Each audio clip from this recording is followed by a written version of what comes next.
Maayong hapon, may igsoon. Sa kadlaw,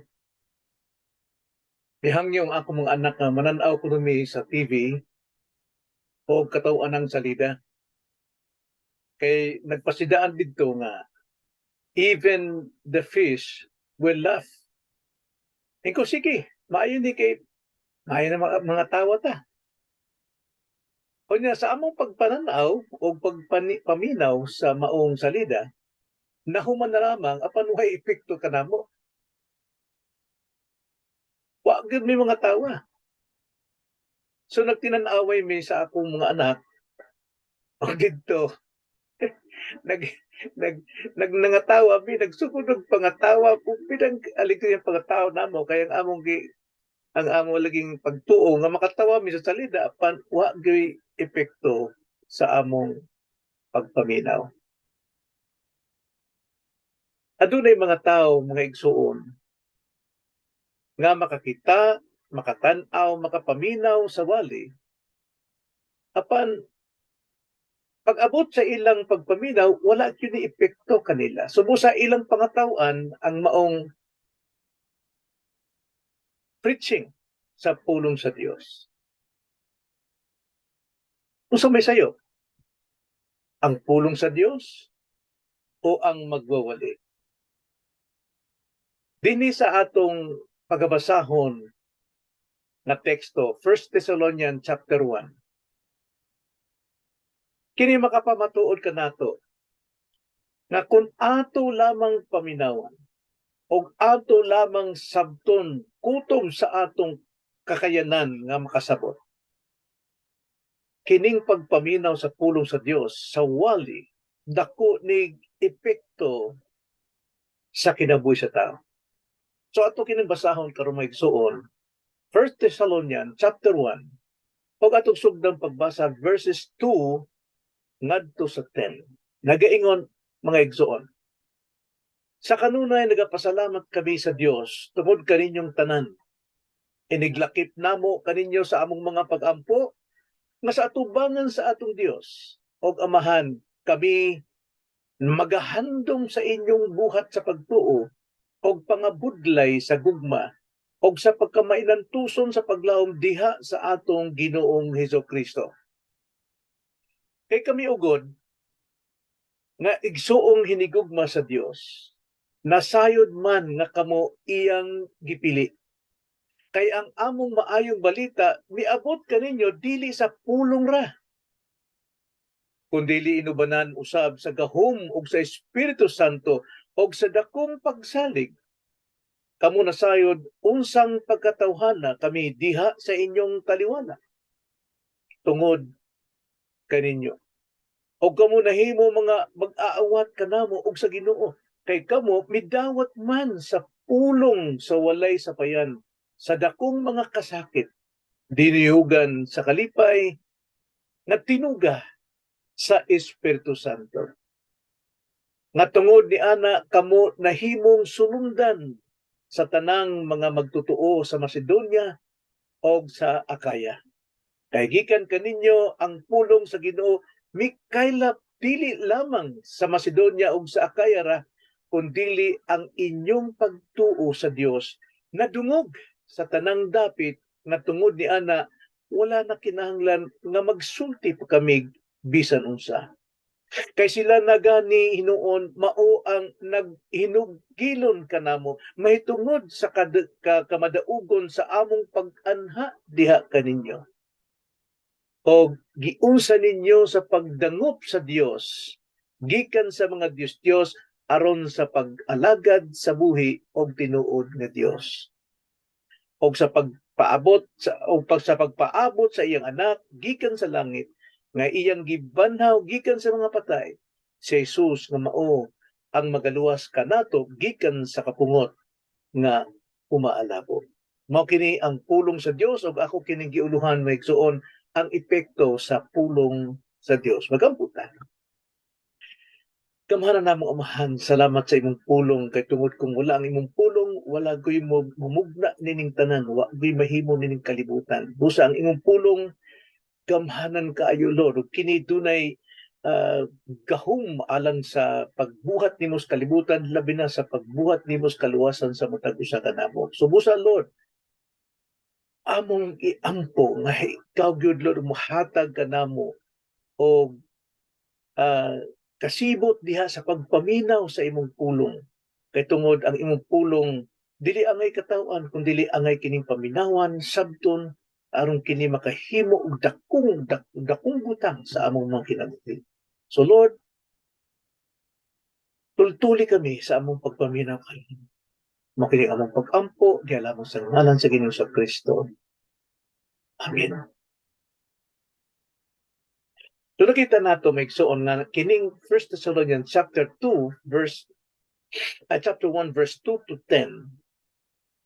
Dinhi atong makita nga dunay tulo ka dagkong epekto nga mulihok sa matag kinabuhi sa tao kung kini paminawan sabton igo sa iyang kakayahan nga mosabot.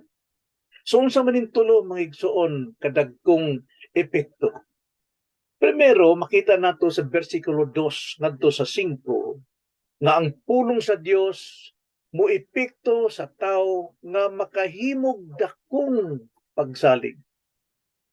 Mo ni primero, ang pulong nga atong paminawan o atong pagasabton muhimo kinig dakong pagsalig sa atong kinabuhi. Ngano man, kay tungod gamhanan ng pulong sa Dios. Dakong pagsalig ang nahimo sa kasing-kasing. Tanaw na to ang bersikulo 2. Nagaingon na igsuon. Bersikulo 5 at kasugod.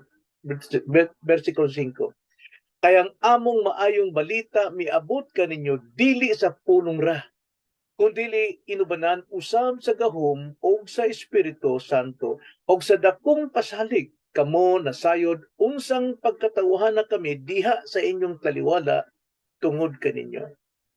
Unsay hinungdan nga kini muhimog dakong pagsalig kining pagdawat sa pulong nga dili pulong sa tao ra.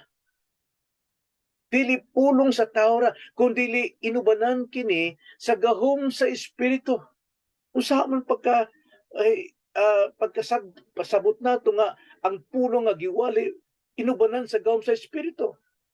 Kay tungod kining mga tawhana sa Tesalonica ilang gidawat ang maong magwawali. Ilang gidawat si Apostol Pablo o si Silas nga sila tinuod gyud nga magwawali sa Dios. Kay tungod sumala pa sa bersikulo 6 mga igsuon nagaingon og kamo nahimo mga mag-aawat kanamo og sa Ginoo kay kamo bidawat man sa pulong sa walay sapayan sa dakong mga kasakit binuyugan sa kalipay nga tinuga sa Espiritu Santo. Kining mga apostol kahibaw nga gikan sila sa laing dapit nga sila gigukod, gilutos og pagapatyon pangani tungod sa ilang pagwali sa pulong sa Dios. Kay sila gyud tinuod nga magwawali. Unya miabot dinhi sa Tesalonica nga wala sila kaila apan nakita sa ilang kinabuhi nga ang ilang pagwali bisan pag inubanan og dakong kasakit way nakapugong. Og bisan pa dinhi sa Tesalonica nga dunay kasakit wa puy nakapugong nga maminaw o musabot sa pulong. Mao na nga mihimo kini og dakong pagsalig kay ang magwawali og ang pulong sa Dios tukma gyud. Una usahay ang kasaypanan sa pulong nga akatawan sa uban kay tungod sa magwawali nga dili gyud mosibo sa iyang kinabuhi ang iyang giwali. So dunay dakong kalipay kini sa mga magwawali nga masabtan. Busa miingon si Pablo sa bersikulo 2, sa kanunay nagapasalamat kami sa Dios tungod kaninyong tanan. Iniglakip namo kaninyo sa among mga pag-ampo. Na kanila sa mga nila Pablo, si Silas, sige silang pasalamat sa Dios. Dakong kalipay nila tungod sa tanan. Sa kinabuhi nini mga taga-Tesalonica, labi na sa ilang pag-ampo, ilakip gud nila ang pagpapasalamat. Pagkaanindot may igsuon na ang mga pastor malipay tungod kita ang epekto sa ilang pagwali sa kinabuhi sa mga katawhan.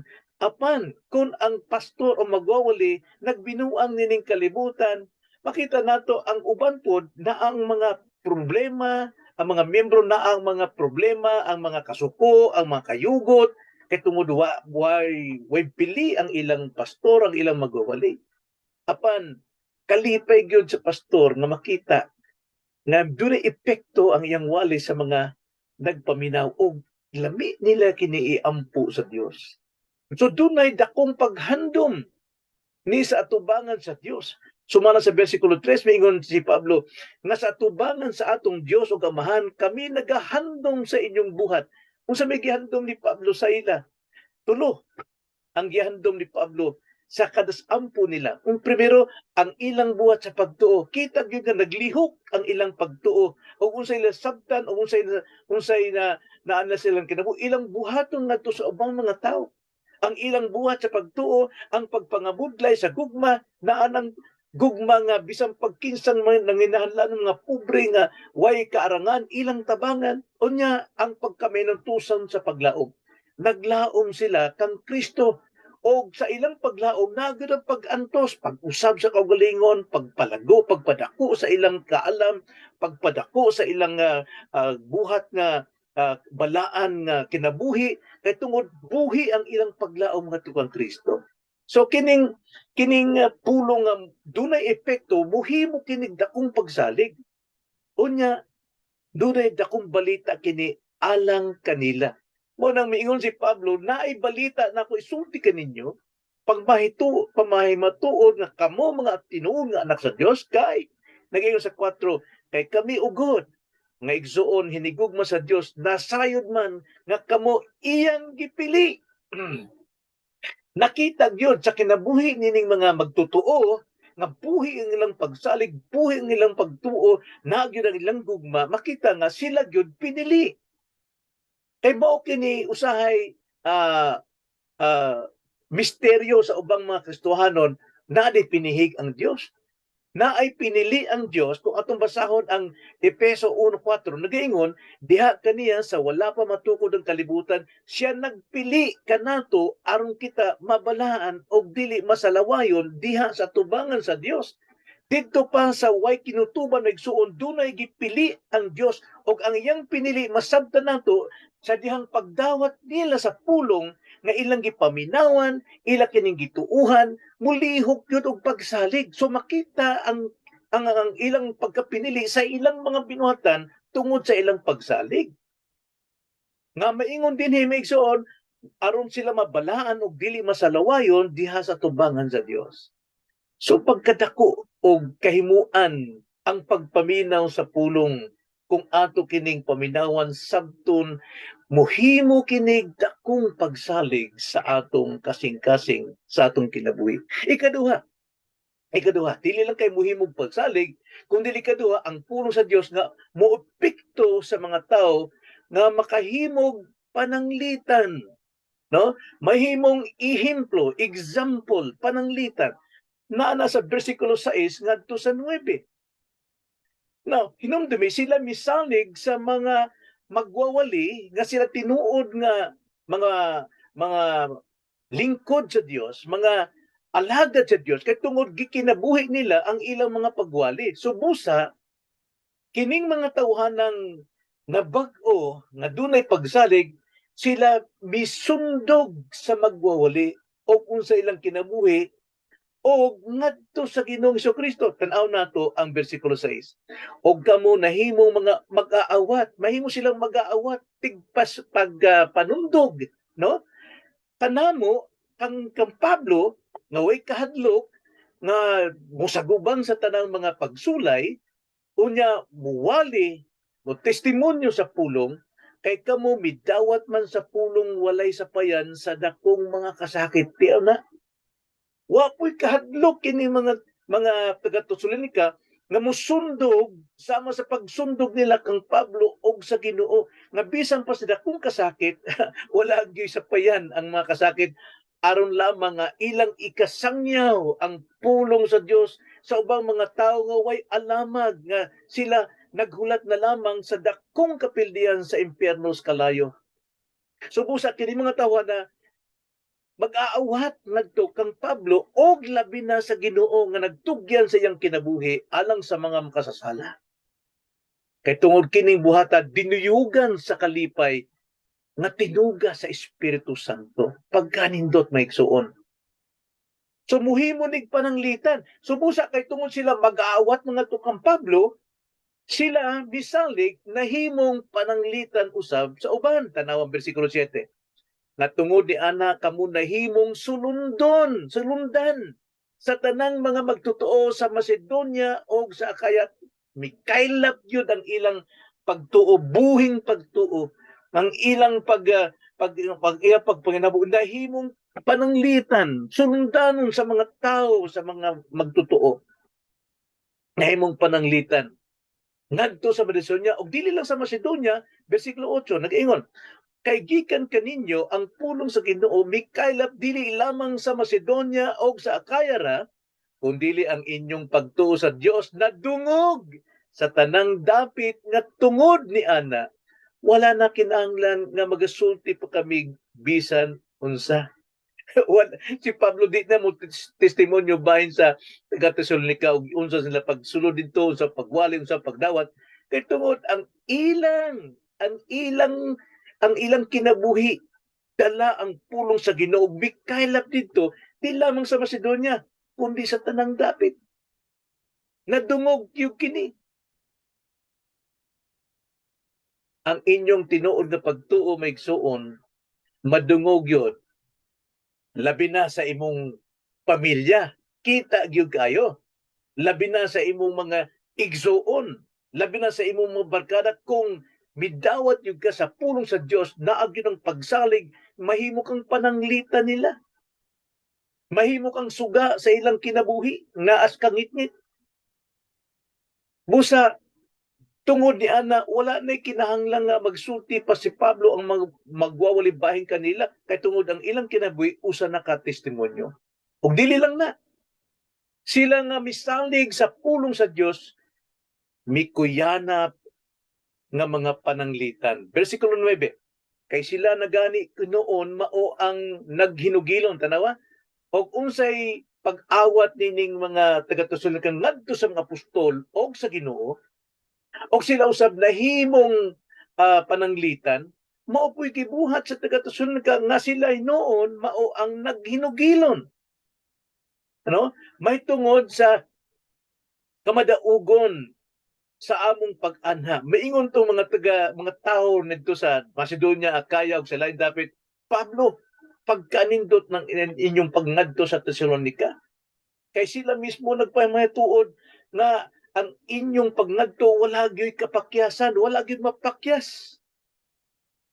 Kay tungod kining mga tawhana sa mga taga-Tesalonica, nabag-o sila, no? Nakita nila kung giunsa nila sa pagdangop sa Dios gikan sa mga Dios kay kini ding taga-Tesalonica sobra sa Dios-Diosan apan karon midangop sila sa Dios. Tara sa bersikulo 9, no? O giunsa ninyo sa pagdangop sa Dios gikan sa mga Dios aron sa pag-alagad sa buhi ug tinuod ka Dios. Karon mga alagad na kining mga taga-Tesalonica. Pagkanindot migsuon nako ng atong wali bahin sa pulong sa Dios, paminawag maayo ngadtong mga taong imong giwalihan og ilang sabton kini. Unya mo buhat kini og dako kayong pagsalig sa ilang kinabuhi. Maigsuon kini mabuhat dako dako pog pananglitan. Unsaon man kun ang atong kinabuhi kita magwali nga naatas kinabuhi kalibutan, kinsa may mutuo natong kalibutanon. Kinanglan na agad sahi gyud ang kinabuhi sa magwawali. Pinili gyud. Gigasahan gyud. So busa ang pulong sa Dios mo epekto kani sa mga tigpaminaw kay kini makahimog dakong pagsalig.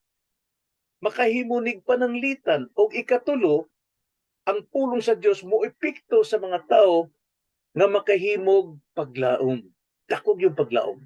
Versikulo 10, nag-iingon. o sa pagpaabot sa iyang anak gikan sa langit, nga iyang gibanhaw gikan sa mga patay, si Jesus nga mao ang magaluwas kanato gikan sa kapungot nga miabot. Tanaw maigsoon ang paglaom diri. Tungod kay dunay pagsalig, dunay pagpananglitan, naagyod ang buhing paglaom. Ang paglaom pinasikad sa pagkabanhaw sa atong Ginoo. Kung ang Ginoo nga gipatay unya na banhaw, labi na karon nga siya buhi miadto sa langit o mubalik. Sigurado gyud na. So ang paglaom maigsuon kung ato kining sabton pagkaayo. Ang paglaom maoy makapasanag sa Kristohanong kinabuhi.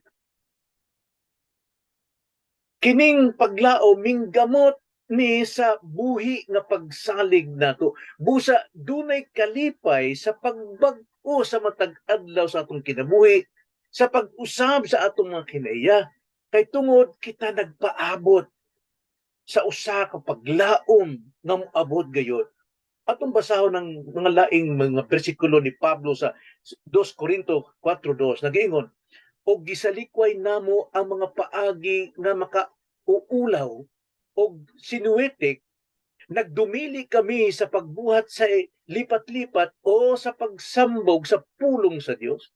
Hinunua pinaagi sa dayag nga pagsulti sa kamatuoran, kami nagapaila sa among kaugalingon ngadto sa kaisipan sa tanang tao diha sa tubangan sa Dios. Tanawa si Pablo, usa ka tinuod nga magwawalig kasaligan sa tigpaminaw, busa ang pulong sa Dios muliho og dakong milagro na makahatag og pagsalig na naman. Mingon si Pablo, gisalikway namo mga paagi sa makauulaw. Unsa may mga buhat nga gibuhat sa mga pastor magwawalig karon nga makauulaw apan maoy ilang gipamuhat. Ang tinuod magwawali ila kining isalikway.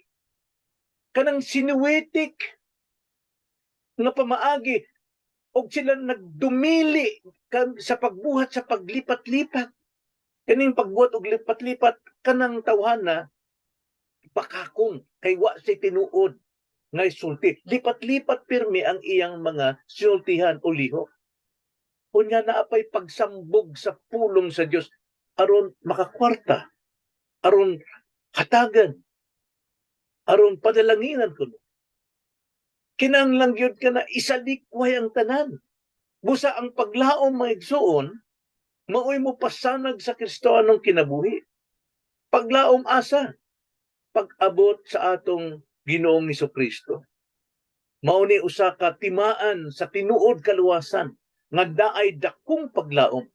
Roma 8:24-25 nag-ingon. Roma 8, kay diha sa maong paglaom nangaluwas kita. Apan ang paglaom nga makita dili paglaom. Kay kinsa bay nagalaom alang sa butang nga iyang makita. Apan kun magalaom kita alang sa butang nga dili makita nan magapaabot kita niini uban sa pailog. Kung dunay tay paglaom sa umalabot ni Kristo nga wa pa nato makita, naagyod ang atong kining paglaom o pagpaabot nga dunay kining pag-antos. Samtang kita naglaom, nagbulat sa iyong pag-abot, naglihok yun ta, sama pa sa mga kanang mga farmer, mag-uuma, na pagkahuman nilang tanom sa ilang humay o sa ilang buhaton, maghulat sila, kanus akin mo, buswak, anihon, samtang sila naghulat, magtanom sila kamote, magtanom sila sibuyas, dunay produkto ang ilang paghulat. Mausap ang Kristohanon samtang naghulat, palambuo ng iglesia, padaghano ng muaten, kuyanapon ang pagwali sa pulong, mao ni tinuod nga paglaom, mao ni tinuod nga pagsalig.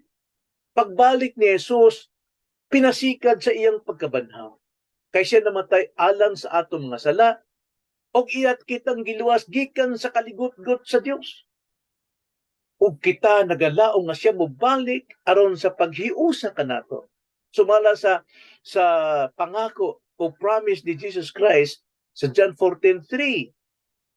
Og sa mahiadto na ako, miingon si Jesus, mahiadto sa langit, og makaandam na ako luna alang kanyo, Muanhi ako pag-usap o pagadawaton ko kamo ngani uban kanako aron nga kung diin gani ako atuwa usab kamo. Mao nay dakong paglaom nato. Sigurado na ta. Ang pagbalik ni Jesus dili alang pagkapatay alang sa sala, kundi ang pagbalik ni Jesus mubalik siya ngadto sa mga tawo matinguhaon nga nagpaabot kaniya. Hebrew 9:28, mao man usab si Kristo tapos makahalad sa makausa aron sa pagkuha sa mga sala sa daghang mga tawo mutungha sa ikaduha, dili labot sa sala kundi sa pagluwas hinuon kanila nga sa matinguhaon gayud nagapaabot kaniya. Ikaw ba igsuon nagpaabot ka pa kang Jesus? Unsa may imong gibuhat samtang nagpaabot ka? Na nagduwa kaning kalibutan, usa ka magwawali kuno, usa ka pastor, hain naman ang mga igsuon. Nangapandol sila, nangaluya sila. Naamanggali sila sa mga buluhaton, apan wala gyud sila ming maminaw nimo kay ang imong wali wala gyud sibo sa pulong sa Dios sa imong kinabuhi. Subusa unsa epekto sa pulong sa Dios sa mga katawhan. So unsa may tumahagdaw ni Migsoon? Unsa epekto sa pulong sa Dios sa imong kinabuhi? Sa imo. Nga ikaw nagapaminaw upon wa pa gyud nimo i-surrender ang imong kinabuhi sa kang Kristo. Dako ba kay may epekto kanimo o imo lamang ning katawhan? Unsa imong unahuna bahin sa pulong sa Dios? Pulong ra ba ni tao? Unsa imong unahuna sa magwawali? Dili ka kasaligan? Pahawa diha o pangitag iglesia nga dunay pastor o magwawali nga tinuod nga nagwali nasubay ang iyang kinabuhi. So, kung naa ka diha sa magwawali nga dili gyud makita ang pulong sa iyang kinabuhi, angay ba siyang tuuhan?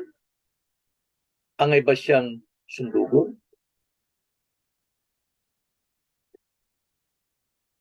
Dunay kausabang mahimo gayon sa imong kinabuhi kung ikaw mismo maminaw sabto nimo ang pulong sa Dios. Mabag-o gyud ka nga tao. Ikaw ba bag-o ng pagkatao karon? Mag-aawat ka ba sa mga kinabuhi sa mga balaan o kang Kristo? Hayom karon maparehas sa kalibutan o kang Kristo?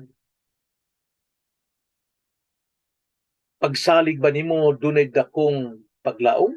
Mao ba nimo oy magsiga sa imong kinabuhi nga dunay kay paglaom kay naagid ka puhi ang imong pagsalig, gibag-ong imong kagalingon, nagsangyaw ka sa pulong, nagpakita ka testimonyo, walik ka sa imong mga kasilinganan.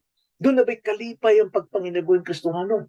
Kay kung doon ay kalipay, igo gyud ang imong paglaom. So ang paglaom, mao kini makapalihok kay tungod ang paglaom naagyod migamot sa puhi nga pasalig o pagsalig sa Dios. Kay ang pagsalig sa Dios magagikan diya sa pagpaminaw sa pulong sa Dios. Magampot ta migsoon. Dalay ko na makamahan salamat nining matahom ng katungtagon nga niya nausab kami sa pagpaminaw sa imong pulong. Hinaot pa na kinigyod mo epekto sa akong kinabuhi, among kinabuhi. Kung makausab, o mahimo kaming mga sulundanan sa mga ubang tao aron sila mantigo pong mo tawag og dangop diha kanimo ug mobiya sa ilang mga Diyos-Diyosan. Salamat Lord, mo kining among pag-ampo sa ngalan sa Ginoong Kristo. Amen.